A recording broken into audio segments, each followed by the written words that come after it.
அண்ணியை பார்த்து மலர்ந்த காதல், ஒரு முடிவில்லா நினைவு. கோயம்புத்தூர்ல ஒரு சாதாரண குடும்பம். அதில் வாழ்ந்தவன் அஜய். காலேஜ் முடிச்சு லைஃப்ல என்ன பண்ணணும்னு தெரியாம அலையிற வயசு. அவனோட அண்ணன் சுரேஷ், அண்ணி லதா. காதலை கற்றுக் கொடுத்தவர்கள். சுரேஷ் லதா இருவரும் லவ் மேரேஜ். அவர்கள் வாழ்க்கை ஒரு சினிமா மாதிரி. சுரேஷும் லதாவும் கல்லூரியில் இருந்தே காதலித்து வந்தனர். காதல் என்றால் சிலரைப் போல உடல் சார்ந்தது அல்ல, உள்ளம் சார்ந்தது. ஒருவருக்கொருவர் மிக நெருக்கமாக கல்லூரியே பொறாமைப்படும் அளவிற்கு காதலித்தவர்கள். கல்லூரி படிப்பு முடிந்து இருவரும் வேலைக்கு செல்ல ஆரம்பித்தனர். லதாவின் வீட்டில் திருமண பேச்சு ஆரம்பிக்கவும் சுரேஷ் லதாவை பெண் கேட்டு சென்றான். லதாவின் பெற்றோர் திருமணத்திற்கு சம்மதம் தெரிவிக்காமல் இருவருடைய காதலையும் சோதித்தனர். இவர்கள் இருவரும் சளைத்தவர்கள் அல்ல. மிகுந்த போராட்டத்திற்கு பிறகு லதாவும் சுரேஷும் வாழ்க்கையில் இணைந்தார்கள். சுரேஷ் லதா திருமண வாழ்க்கை இனிதே ஆரம்பித்தது. ஒவ்வொரு நாளும் ஒரு சின்ன லவ் சீனாவது இருக்கும். சாப்பிட்டியா தங்கம், லேட் ஆகுது, நீ டயர்டா இருக்க, ரெஸ்ட் எடுமா, இந்த மாதிரி வார்த்தைகளால தான் அவர்கள் காதல் நிறைந்து இருந்தது. அஜய் அதை தினமும் பார்த்து உள்ளுக்குள் யோசிச்சான். லதாவும் சுரேஷ் கிட்ட அதிர்ந்து கூட பேசியதில்லை. அவனோட கண் அசைவை கூட நன்றாக உணர்ந்து வைத்திருந்தாள். அஜய் அவர்களை பார்க்கும் போதெல்லாம் உள்ளுக்குள் ஒரு ஏக்கம் பிறக்கும். எப்படிப்பட்ட காதலர்களாக இவர்கள் இருந்திருந்தால் இப்படி அந்யோன்யமாக வாழ முடியும் என்று பிரமிப்பாகவும் இருக்கும். அதுவரை பெண்கள் என்றாலே கோபமுடையவர்கள், நமக்கு செட்டாகாது என நினைத்திருந்தவனுக்கு இப்படியெல்லாம் காதலிக்க முடியுமா என்று ஆசையாகவும் இருந்தது. ஒரு நாள் இரவு டெரஸ்ல, அண்ணி, இப்படி உங்களால் அண்ணன் மேலே எப்படி இவ்வளவு காதலை தர முடியுது? இது என்ன கேள்வி அஜய்? நானும் உங்கள் அண்ணனும் காதலிச்சுதானே கல்யாணம் பண்ணிக்கிட்டோம். காதலிக்கிறப்ப காதல் இருக்கிறதும் கல்யாணத்துக்கு பிறகு அது குறைகிறதுன்னு நான் நிறைய கேள்விப்பட்டிருக்கேன். ஆனால் உங்களோட காதல் வித்தியாசமாக இருக்குது. இப்போ வரைக்கும் அந்த காதல் துளிக்கூட குறையாத மாதிரி எனக்கு தோணுது. தெரியலை, இருக்கலாம். ஆனால் எங்களுக்கு என்னவோ நாங்கள் எப்பவும் போல இருக்கிற மாதிரி தான் இருக்குது. எனக்கும் காதலிக்கணும்னு ரொம்ப ஆசையாக இருக்குது. லதா சிரிச்சா. அது நல்ல விஷயந்தான் அஜய். ஆனால் ரைட் பர்சனாக இருந்தால் ஓகே தான். அப்படின்னா நான் தேடலாமா? கண்டிப்பாக தேடு. ஆனால் உண்மையாக நேசிக்கிறவளாக தான் இருக்கணும். அந்த நாள் முதல் அஜய் தேட ஆரம்பித்தான். ஒரு லவ்வை, ஒரு தேவதையை. நாட்கள் கடந்தன. அவனுக்கான தேவதை இன்னும் அவன் கண்ணில் படலை. அவனும் தேடாத இடமில்லை. காதல் என்ன கடைவீதி பொருளா? தேடும்போது கிடைத்துவிட. மாலை நேரம் ஒரு லைப்ரரி. அங்கே நம்ம அஜய் படிக்க சாரி வழக்கம் போல தன்னவளை தேடி இன்னைக்கு லைப்ரரிக்குள்ளே புகுந்துட்டான். அங்கே அவன் தேடின மாதிரி பொண்ணு எதுவும் கிடைக்கல. வெளியே போகலாம்னா ஜோன்னு மழை பெய்யுது.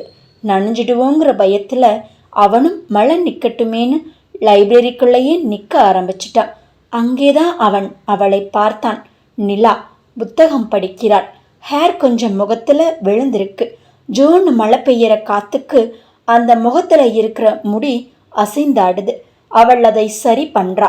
அந்த ஸ்மால் மூமெண்ட் அஜய் மனசு. இவளை எப்படி நம்ம பார்க்காம விட்டோம்? என்ன அழகு! இவதான் நமக்கான தேவதையோ? அவனோட உள் மனசு சொல்ல ஆரம்பிச்சுது. இதுவரை பொண்ணுங்கக்கிட்டேயே பேசாத நம்ம அஜய்க்கு எப்படி போய் பேசுறதுன்னு ஒரு பயம், தயக்கம் இருந்தாலும் அவன் விட்ட பாடு இல்லை. எப்படியாவது அவகிட்ட பேசிடணும்னு பக்கத்தில் போனான்.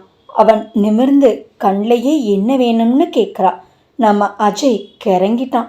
என்ன பேசுறதுன்னு அவனுக்கு தெரியலை. கொஞ்சம் தண்ணி கிடைக்குமா? அவளுக்கு வியப்பாகவும் அதிர்ச்சியாகவும் இருந்துச்சு. இத்தனை பேர் இருக்கையில் நம்மக்கிட்ட ஏன் வந்து கேட்குறான்? லைப்ரரியில் இருக்க வாட்டர் டேங்க் பக்கத்தில் கை நீட்டினான். அதையும் அஜய் மண்டையை சொரிஞ்சுக்கிட்டே போயிட்டான். அங்கே போய் நின்று தண்ணி குடிக்கிற சாக்கில் அப்பப்போ அவளை பார்த்துக்கிட்டே தான் இருந்தான். ஆனால் பாவம் நம்ம நிலா தான் அப்படி ஒரு ஜீவன் அங்கே இருக்கிறதையே மறந்துட்டா. ஒரு வழியா புக்கை தேடுற மாதிரியே நிலாவை சைட் அடிச்சுட்டு இருந்தவனுக்கு கடவுளாக பார்த்து ஒரு வழியை அமைச்சு கொடுத்தார். நிலா படிக்கணும்னு ஆசைப்பட்டு தேடிக்கிட்டு இருந்த புக் இப்போ அஜய் கையில். அதை பார்த்த நிலாவுக்கு, இந்த புக்கை நான் எவ்வளவு நாளாக தேடிக்கிட்டு இருக்கேன் தெரியுமா சார், இதை எனக்கு தர்றீங்களா, நான் படிச்சுட்டு உங்களுக்கு நாளைக்கு தந்துடுறேன் அப்படின்னு சொல்லவும், அது என்ன புக்குன்னு கூட பார்க்காத அஜய்க்கு, அப்படிங்களா, இந்தாங்க தாராளமாக வச்சுக்கோங்க அப்படின்னு சொல்லி வழிஞ்சுக்கிட்டே கொடுக்க ஆரம்பித்தான். அந்த பேச்சு நாளடைவில் ஃப்ரெண்ட்ஷிப்பாக மாறுச்சு. தினமும் நிலாவிற்காக லைப்ரரி போக ஆரம்பித்தான் நம்ம அஜய். காலையில் குட் மார்னிங் மெசேஜ், மாலையில் டீ மீட், நீண்ட ஃபோன் கால்ஸ். ஒரு நாள் இன்னைக்கு எப்படியாவது நிலா கிட்ட தன் காதலை சொல்லிடணும்னு ஆசையாக நிலாவை தேடி போனா நம்ம அஜய். திக்கி திணறி தட்டு தடுமாறி ஒரு வழியாக சொல்லிட்டான், நிலா, நான் உன்னை காதலிக்கிறேன். அவள் சிரிச்சா, கண்ணில் கண்ணீர். நானும் அஜய். அந்த நாள் இருவருக்கும் உலகமே மாறுச்சு. நாட்கள் அழகா நகர்ந்தது. நிலாவுக்கு திருமணம் சீக்கிரம் நடக்கணும்னு ஆசை. ஆனால் அஜய்க்கு இன்னும் கொஞ்ச நாட்கள் காதலிச்சு அதுக்கப்புறம் திருமணம் செஞ்சுக்கணும்னு ஆசை. ஆனால் ஜெயிச்சது என்னவோ நிலாதான். நிலா பிடிவாதம் பிடிக்கவில்லை தான். ஆனால் நிலாவை தாண்டி அவனால் ஒன்றும் சொல்ல முடியல. வீட்டில் பேசினாங்க. லதாவுக்கு ஃபுல் சப்போர்ட். இந்த பொண்ணு உனக்கு பர்ஃபெக்ட் அஜய்னு சொன்னான். திருமண ஏற்பாடுகள் ஆரம்பிச்சுது. ஷாப்பிங், இன்விடேஷன், லாஃபர்னு ரொம்ப நாட்கள் சந்தோஷமாக கடந்தது. அஜய் தினமும் நினச்சான், என் வாழ்க்கையிலையும் ஒரு அழகான காதல் வந்துடுச்சுன்னு.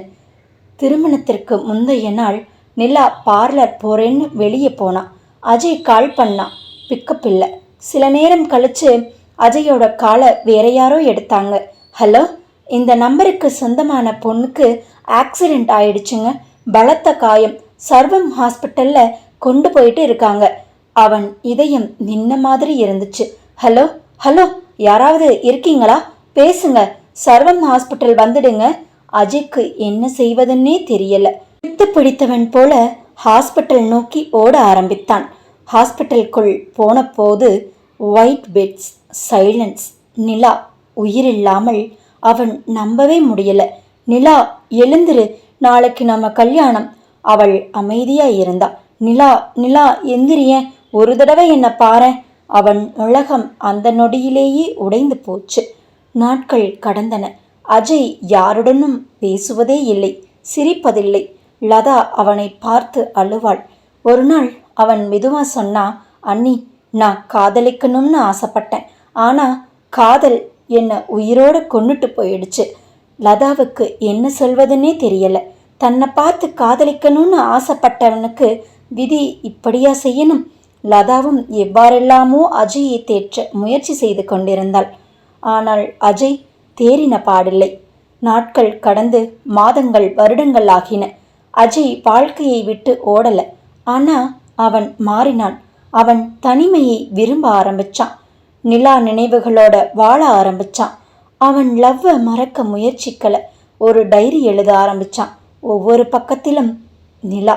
அவள் உயிருடன் இருந்திருந்தால் இருவரும் எவ்வாறெல்லாம் வாழ்ந்திருப்பார்களோ அதையெல்லாம் தினமும் கற்பனையாக்கி எழுதிக்கொண்டு அவ்வுலகத்தில் வாழ்ந்து கொண்டிருந்தான் அஜய். நாட்கள் கடந்து அஜய் மறுபடியும் காதலிக்கல. அவன் நம்பிக்கை இழந்ததால அல்ல, அவன் காதல் முழுமையாயிருந்ததால. சில காதல்கள் திருமணத்தில் முடியறதில்ல, சில காதல்கள் நினைவுகளில் வாழுது. அன்னியின் காதலை பார்த்து மலர்ந்த காதல் இறுதியில் ஒரு நினைவாக மாறியது.